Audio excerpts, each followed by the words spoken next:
Nosso texto está aí, 1 Coríntios 1, 18 a 25. Esse é o nosso texto. Primeira carta de Paulo aos Coríntios 1, 18 a 25. A palavra de Deus diz assim, 1 Coríntios 1, 18 a 25, diz assim: pois a mensagem da cruz é loucura para os que estão perecendo, mas para nós que estamos sendo salvos é o poder de Deus, pois está escrito: destruirei a sabedoria dos sábios e rejeitarei a inteligência dos inteligentes. Onde está o sábio?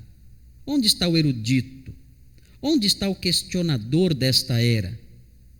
Acaso não tornou Deus louca a sabedoria deste mundo? Visto que, na sabedoria de Deus, o mundo não conheceu por meio da sabedoria humana, agradou a Deus salvar aqueles que creem por meio da loucura da pregação. Os judeus pedem sinais miraculosos e os gregos procuram sabedoria. Nós, porém, pregamos a Cristo crucificado, o qual de fato é escândalo para os judeus e loucura para os gentios. Mas para os que foram chamados, tanto judeus como gregos, Cristo é o poder de Deus e a sabedoria de Deus. Porque a loucura de Deus é mais sábia que a sabedoria humana, e a fraqueza de Deus é mais forte que a força do homem. O apóstolo Paulo, nesse texto, está fazendo um contraste entre a mensagem da cruz, a mensagem do evangelho, e a mensagem do mundo, o discurso do mundo. O mundo tem uma mensagem. O apóstolo Paulo chama isso de a sabedoria deste mundo. O mundo também tem uma pregação. O mundo também tem as suas verdades. O mundo também tem as suas doutrinas. O mundo tem tudo isso.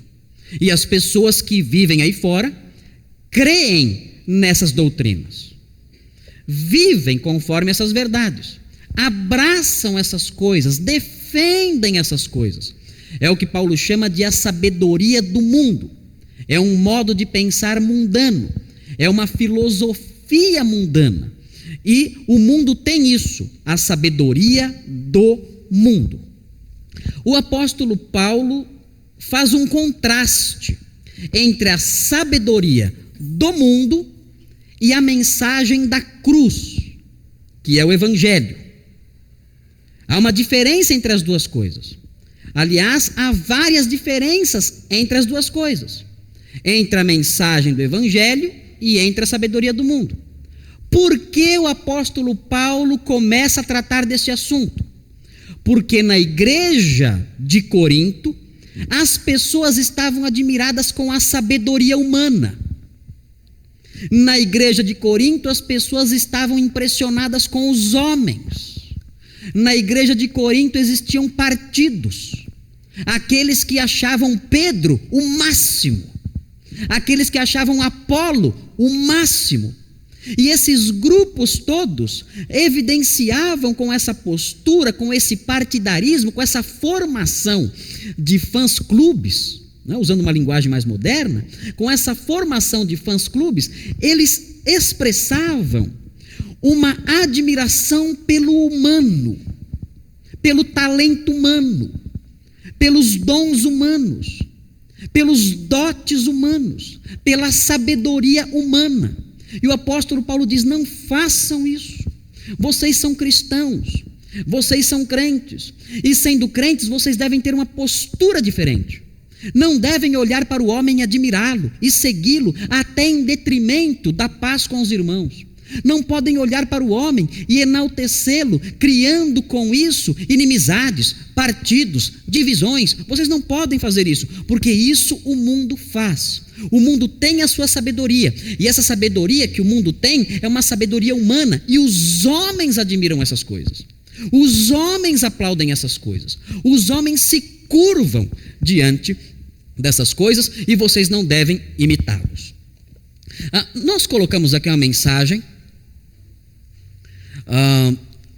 uma das mensagens principais que nós podemos extrair do texto que nós lemos.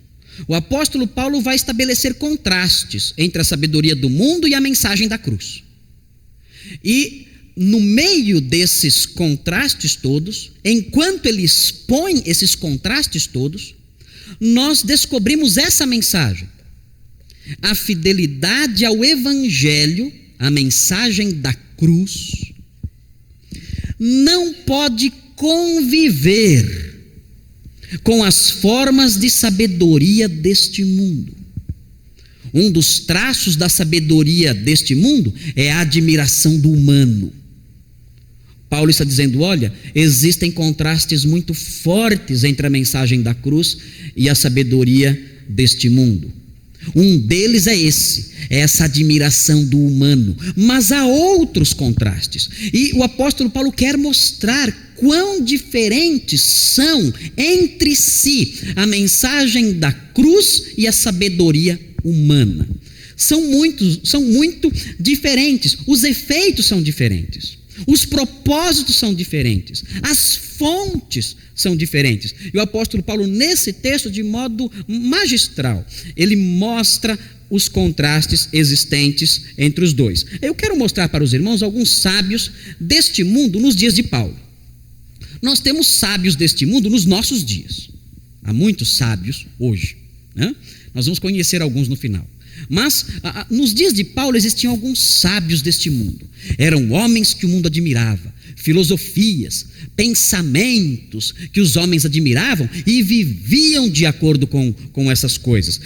Nós temos no versículo 22, aqui do nosso texto, nós temos algumas indicações desses sábios. Vejam, os judeus pedem sinais miraculosos e os gregos procuram sabedoria. O texto aqui está falando dos sábios deste mundo, judeus e gregos. Pessoas que arrogavam para si uma sabedoria que, na verdade, não era de Deus. Não era uma sabedoria que vinha de Deus. Se os irmãos olharem em Atos capítulo 17, aqui está o texto, Atos 17, 17 e 18, os irmãos vão ver esse grupo de sábios, de judeus e de gregos. Vamos olhar rapidinho, dá tempo de nós olharmos esse texto em Atos 17. Observe com atenção. Veja o que diz. Atos 17, 17 e 18. Acompanhem, por favor, a leitura. Não vai aparecer na tela a leitura. Os irmãos têm que trazer a Bíblia para ler aqui na igreja. Vejam o que diz. Atos 17, 17 e 18. Se os irmãos olharem com atenção, o títulozinho em cima desse parágrafo, vão ver que o apóstolo Paulo está em que cidade? Que cidade? Atenas. Atenas fica onde? Na Grécia. Na Grécia. O apóstolo Paulo está na Grécia, conversando com judeus e com gregos. Quando ele sair de lá, para onde ele vai? Vejam outro subtítulozinho que tem aí na sua Bíblia, na Nova Versão Internacional. Para onde ele vai? Corinto. Vai para Corinto. Então o apóstolo Paulo teve uma experiência com a sabedoria humana antes de chegar em Corinto. Por isso ele diz no capítulo 2 da primeira carta aos Coríntios: quando eu estive aí entre vocês, eu não quis saber nada de sabedoria humana. Quando eu estive aí entre vocês, eu não quis nem saber de filosofias humanas, não quis saber dessas coisas. Eu estive aí em fraqueza, pregando apenas o evangelho de Cristo. Mas vejam com que tipo de sabedoria o apóstolo Paulo teve contato quando ele esteve em Atenas, um pouquinho antes de chegar em Corinto. Vejam, versículo 17. Por isso, discutia na sinagoga com judeus, aqueles que buscam sinais miraculosos, lá do versículo 22 do texto, e com gregos tementes a Deus. Eram gregos prosélitos, que seguiam o judaísmo. Bem como na praça principal, todos os dias, com aqueles que por ali se encontravam. Alguns filósofos epicureus e estoicos começaram a discutir com ele. Vejam, sábios deste mundo, os filósofos epicureus e estoicos. Continua a leitura. Alguns perguntavam: o que está tentando dizer esse tagarela? Outros diziam: parece que ele está anunciando deuses estrangeiros, pois Paulo estava pregando as boas novas a respeito de Jesus e da ressurreição. O apóstolo Paulo teve contato com esses sábios antes de ir para Corinto: judeus, estoicos e epicureus. Os judeus, o que os judeus ensinavam? Os judeus ensinavam que é necessário, para agradar a Deus, uma vida legalista. É necessário cumprir a lei, cumprir rigidamente as normas. Não somente a lei, mas também a tradição.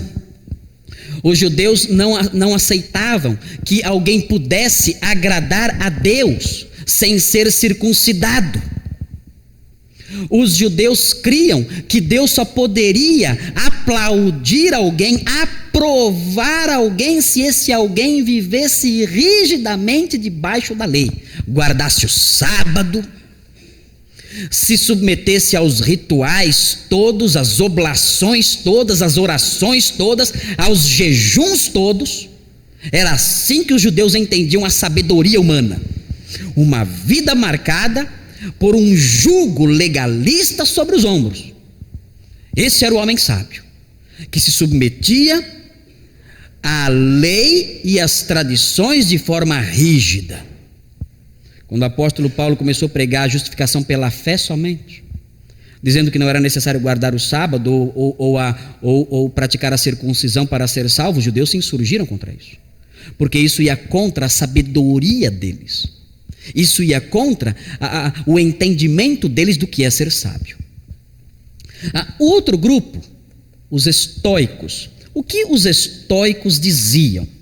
Os estoicos criam que Deus não era um Deus pessoal. Não era pessoal. Eles criam, não sendo pessoal, você não pode se relacionar com ele, você só se relaciona com o que é pessoal. Eu não me relaciono com uma árvore. A árvore é impessoal. Eu não chego com uma árvore e digo: bom dia, como vai você? Vamos tentar nos conhecer melhor. Você está aqui há tantos anos e nós nunca desenvolvemos, nunca estreitamos os nossos laços. Isso não é possível acontecer. Não é possível, né? Porque a árvore é impessoal. Não dá para eu me relacionar com algo impessoal. Tem que ter personalidade no outro para que eu possa me relacionar. Se Deus não é pessoal, eu não posso me relacionar com Ele. E não somente isso. Além de eu não poder me relacionar com Ele, Ele também não se preocupa comigo. Ele é impessoal. Deus é impessoal. Ele não se preocupa com o meu pecado. Ele não se preocupa com as coisas que eu faço, com o meu bem-estar. Eu não tenho que me preocupar em agradá-lo, porque Ele não é alguém. Ele não tem sentimentos. Ele não tem vontade. Ele é algo, Ele é uma força. E assim os estoicos pensavam, que Deus é impessoal, sendo impossível relacionar-se com Ele, como é impossível relacionar-se com o vento, com uma árvore ou com uma outra coisa qualquer. Eles criam, no entanto, de um outro lado, eles criam que o mundo era regido por uma razão absoluta. Ou seja, o que importa para o homem é ser racional. O homem tem que ser racional. Ele não pode se deixar levar por sentimentos e emoções. Não. Ele tem que usar a sua razão e não deixar-se levar por sentimentos. Os estoicos, então, graças a esse modo de pensar, não deixar-se levar por sentimentos, por emoções, e só agir de modo racional, eram pessoas que tinham uma ética muito elevada. Não eram pessoas que se entregavam aos prazeres, se lançavam na imoralidade, não. Eles tinham uma ética muito elevada. Eles diziam: eu não vou deixar que os meus impulsos, que os meus sentimentos me dominem. Eu vou agir de modo racional. Nisso eles estavam certos. Mas era um moralismo, um sistema ético ateu. Ou pelo menos, usando um termo moderno, deísta. Se Deus existe, ele não se importa com nada. Né? É um Deus impessoal. Há muitas pessoas assim hoje em dia, que têm um sistema moral elevado, mas não se relacionam com Deus. Existem ateus que têm uma vida reta, não é verdade? Os irmãos devem conhecer. Ateus que têm um sistema ético e seguem esse sistema ético. Há pessoas assim. Nem todo ateu é um poço de corrupção e de sujeira, não. Há pessoas que não creem em Deus e têm um sistema moral e seguem esse sistema moral. Assim é o estoico. O estoico daqueles dias pensava assim: eu não posso me deixar dominar pelos sentimentos. Eu vou me deixar me dominar pela minha razão.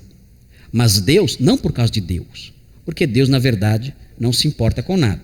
Ele é uma força impessoal.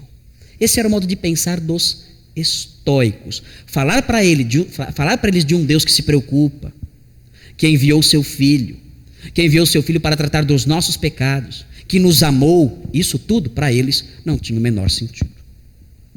Há outro grupo. Essa foto, volta essa foto um pouquinho. Essa foto é uma foto de Atenas, a praça central de Atenas, onde Paulo pregava. Essa parte aqui de baixo é uma praça central onde o apóstolo Paulo pregava. Nós temos também o epicurismo, os epicureus. Esse é um outro detalhe de ruínas em Atenas, onde Paulo enfrentou os epicureus. Os epicureus eram materialistas. Eles pensavam que o universo surgiu com uma chuva de átomos. Houve uma chuva de átomos, e nessa chuva de átomos, alguns átomos caíram meio de lado e bateram uns nos outros. Quando um átomo bateu no outro, começou uma grande confusão de átomos batendo uns nos outros, né? E de repente isso gerou uma grande confusão de átomos batendo uns nos outros, e através de uma explosão, então, o mundo surgiu. Não sei se já viram isso em algum lugar, né? Mas parece que a teoria da evolução não é lá coisa muito nova, né? Os epicureus criam nisso, que o mundo surgiu por acaso. Uma chuva de átomos gerou aí uma confusão cósmica, ou sei lá como chamar, e isso deu origem, através desses choques atômicos, isso deu origem, por acaso, não há um objetivo, não há um propósito no universo, isso por acaso gerou o mundo. E então a vida surgiu no mundo depois, também por acaso. Não existe uma razão de ser no universo. Não existe um Deus criador que fez o universo com um propósito, para que ele seja glorificado, para que nós o conheçamos. Isso não existe para os epicureus. Os epicureus são materialistas. Os epicureus não aceitavam a ressurreição, por exemplo, porque para eles a ideia de uma alma, isso é tolice. A ideia de uma alma, isso é tolice. O que existe é matéria, e matéria que surgiu por acaso, e essa matéria ela se deteriora e acabou. Quando o apóstolo Paulo falou sobre a ressurreição para os epicureus, eles acharam isso um absurdo, ridicularizaram isso aí, ressurreição. Não, isso não existe. Pecado, juízo final, não existe propósito no fim. Não existe um Deus preocupado em realizar a sua glória no final da história. Não, tudo é por acaso. Estamos aqui por acaso. O epicurismo tem o seu equivalente moderno na teoria da evolução. A teoria da evolução ensina isso. Tudo é por acaso. E isso influencia a nossa vida. Se nós cremos que tudo é por acaso, então nós vivemos como nós queremos, sem nos preocupar com uma razão no final para a nossa vida, um sentido para a nossa vida, e nós não temos temor de Deus, já que Deus não existe num sistema materialista como esse. Esses eram algumas das sabedorias do mundo naqueles dias. O apóstolo Paulo conheceu essas expressões filosóficas, essas posições filosóficas nos seus dias, e disse: essas coisas não servem para nada. Essas coisas têm ares de sabedoria, de profundidade, mas nada disso presta para nada.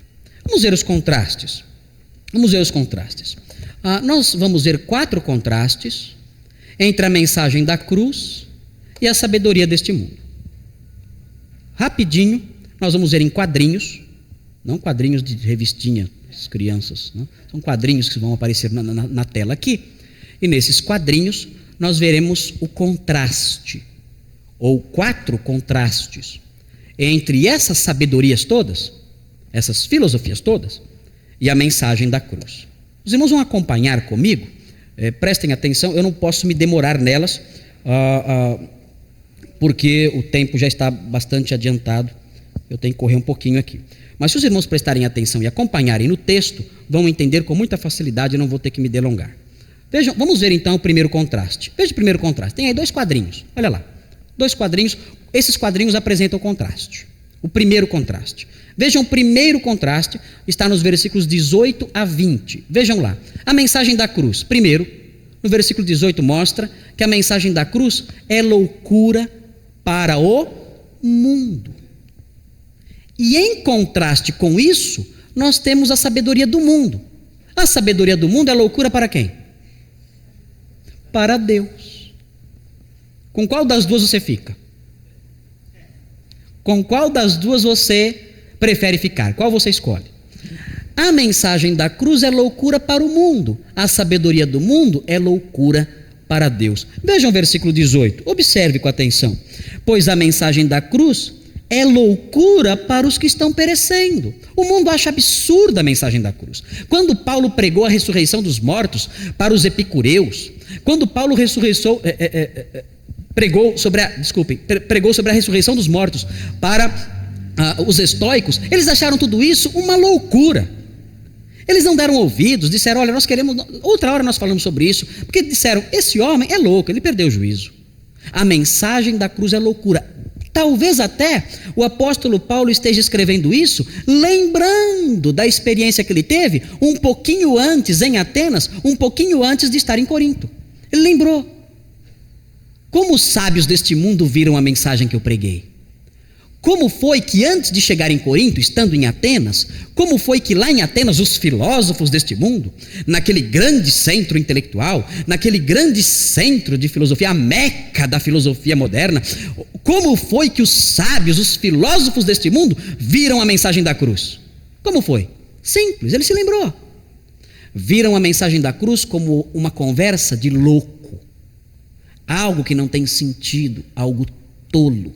Diz o apóstolo Paulo, é loucura para os que estão perecendo, mas para nós que estamos sendo salvos é o poder de Deus, pois está escrito, destruirei a sabedoria dos sábios e rejeitarei a inteligência dos inteligentes. Onde está o sábio? Onde está o erudito? Onde está o questionador desta era? Acaso não tornou Deus louca a sabedoria deste mundo? A sabedoria deste mundo para Deus é loucura. E aí nós temos o primeiro contraste. O evangelho, loucura para o mundo. As filosofias modernas, loucuras para Deus. Depois vamos ver algumas delas, algumas filosofias modernas. O segundo contraste, a mensagem da cruz. O homem pode ser salvo através dela. A sabedoria do mundo. O homem não pode sequer conhecer a Deus através dela. Vejam que imenso contraste. A mensagem da cruz, alguém pode ser salvo, conhecer a salvação, conhecer o Salvador, o perdão dos pecados. Já a sabedoria do mundo, coitado daquele que segui-la, porque ele não vai nem mesmo conhecer a Deus, nada sobre ele, através desses sistemas que são apresentados como sistemas de sabedoria. Vejam o versículo 21. Visto que na sabedoria de Deus o mundo não o conheceu por meio da sabedoria humana, vejam, a sabedoria humana foi incapaz de levar o homem ao conhecimento de Deus. Ela não pode fazer isso. Agora, vejam como o homem pode conhecer a Deus. Agradou a Deus salvar aqueles que creem por meio da loucura da pregação. É pela mensagem da cruz que o homem conhece a salvação. Pela sabedoria humana, doce ilusão. Eu me lembro quando eu era jovem, apareceu um modelo filosófico que fazia uma espécie de fusão entre cristianismo, psicologia e filosofia. Se chamava trilogia analítica. Eu me lembro disso. E eu fui em algumas reuniões, achava o máximo a trilogia analítica. Soava tão bonito, né? Uma coisa tão sofisticada, né? Onde você vai? Eu vou nas reuniões da trilogia analítica. Muito bonito isso. Não vou na igreja. A igreja é meio retrógrada, uma coisa meio fora de moda, né? Eu vou na trilogia analítica, né? E eu fui várias vezes na trilogia analítica, e lá falavam do cristianismo, e fundiam o cristianismo com a filosofia, e a filosofia com a psicologia. E um amigo meu, que gostava muito também disso, ia comigo lá, e ele achava o máximo aquilo. Nossa, encontrei as soluções para os meus grandes dilemas pessoais. Eu tinha tantas questões da minha cabeça, tantos problemas que eu não entendia os porquês de certas coisas, e agora, através da trilogia analítica, eu estou descobrindo tudo isso, estou conseguindo solucionar tudo isso. E ele se empolgou com tudo aquilo e tudo mais. O tempo passou, né? O fato que eu larguei aquilo tudo de lado, graças a Deus, né? E esse meu amigo, ele nunca conheceu nada sobre Deus frequentando aquelas reuniões, nada. Com o passar do tempo, perguntei para ele. Ele se chamava Luiz. Falei: Luiz, você já reconheceu a sua situação de pecador, que você precisa de perdão e tudo mais? Ele não reconhecia isso. Ele não reconhecia seu estado de pecador, de perdido, de alguém que precisava do perdão de Deus, nada disso.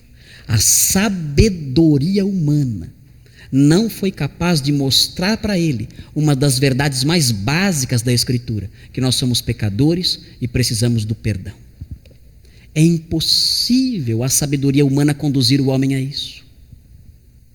É impossível a sabedoria humana dar esse conhecimento para o homem. Quando que alguém procura um doutor deste mundo? Quando que alguém procura um sábio deste mundo para uma consulta?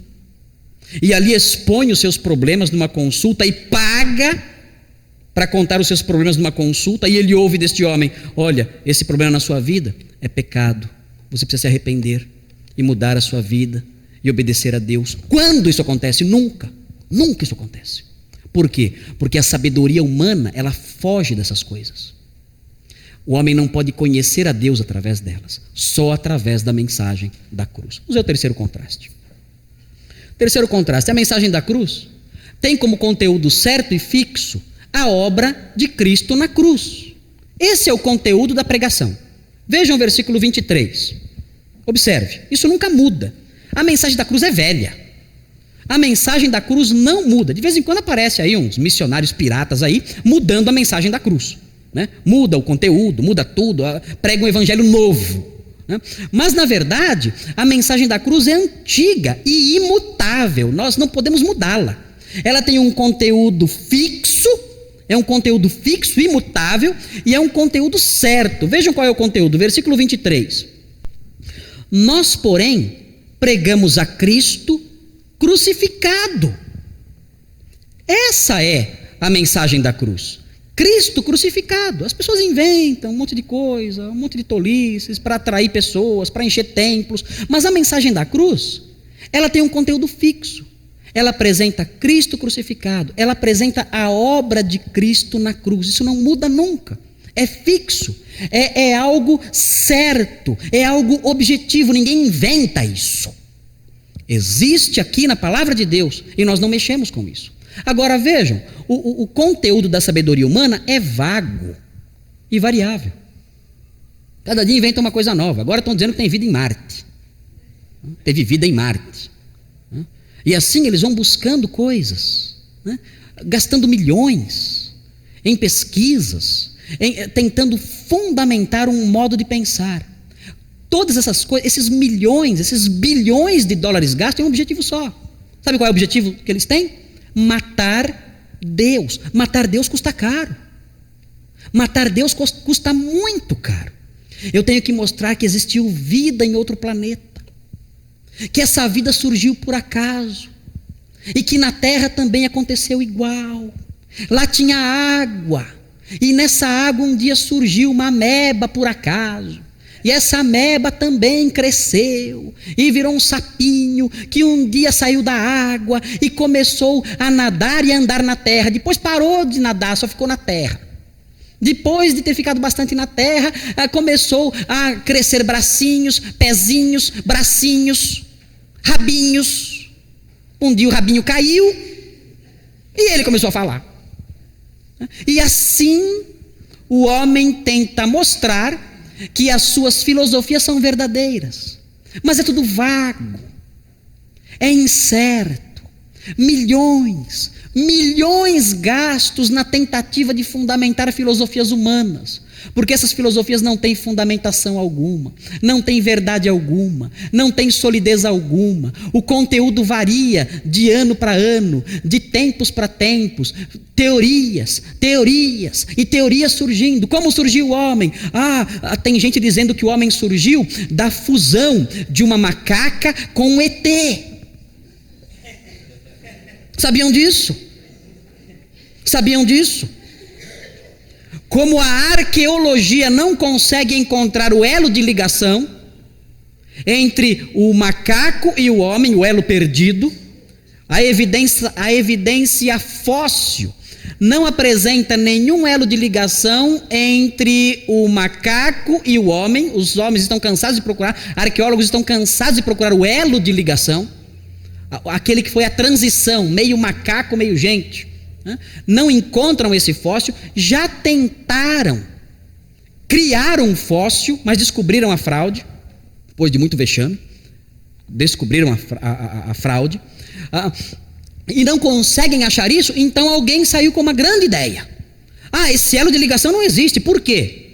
Porque na verdade o ser humano surgiu de repente, através do cruzamento de uma macaca com um visitante interestelar. Veio um disco voador, o ET sentiu uma atração toda especial por um orangotango feminino, um orangotango fêmea, e do cruzamento entre o ET e o orangotango surgiu nossa raça. Nós somos meio ETs e meio macacos. Por isso nos comportamos assim como nos comportamos, né? Às vezes somos mais ETs, às vezes somos mais macacos, né? Depende para que lado você puxa mais, né?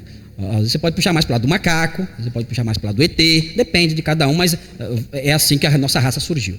Vejam, teorias absurdas, teorias ridículas, e pessoas ganhando prêmio Nobel, defendendo coisas, ideias infantis. É assim a sabedoria humana. Um conteúdo vago, variável e até ridículo, estúpido. Não é assim a mensagem da cruz. Ela é verdadeira, tem um conteúdo certo, fixo, ela não muda. E ela atinge o coração das pessoas com a verdade, com uma força que ninguém pode medir, e transforma a vida dos outros, porque ela tem a força da verdade, de ferro, de aço, que penetra, que quebra, que muda, que transforma a vida das pessoas. Ela é a verdade, e há um grande contraste entre ela e a sabedoria louca deste mundo. Há o quarto e último contraste, que nós vemos aí no texto. Isso é importante que os irmãos se acostumem com isso.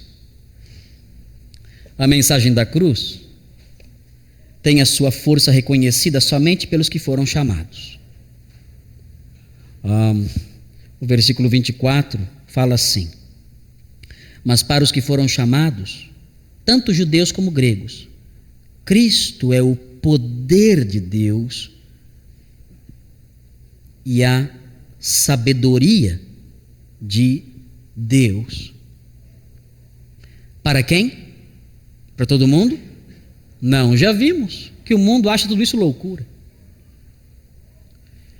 Para os que foram chamados, ela é reconhecida como tendo uma força, um poder especial, sendo a verdadeira sabedoria. Já a sabedoria do mundo tem a sua fraqueza oculta aos olhos dos homens sem Deus. Os homens não conseguem perceber quão fraca, tola e estéril é a sabedoria deste mundo. Versículo 25 diz: porque a loucura de Deus, o apóstolo Paulo está sendo irônico aqui, a loucura de Deus, como os homens a entendem, né? Como os homens a chamam, essa loucura de Deus é mais sábia que a sabedoria humana. Os homens não reconhecem isso. O evangelho de Deus, que chamam de loucura, na verdade é mais sábio do que a verdadeira loucura, que é a sabedoria humana. E a fraqueza de Deus, mais uma vez o apóstolo Paulo está sendo irônico aqui, a fraqueza de Deus, como os homens chamam, né? O evangelho que mostra lá o Senhor pendurado numa cruz, que os homens zombam, ridicularizam, acham algo tolo. Essa fraqueza de Deus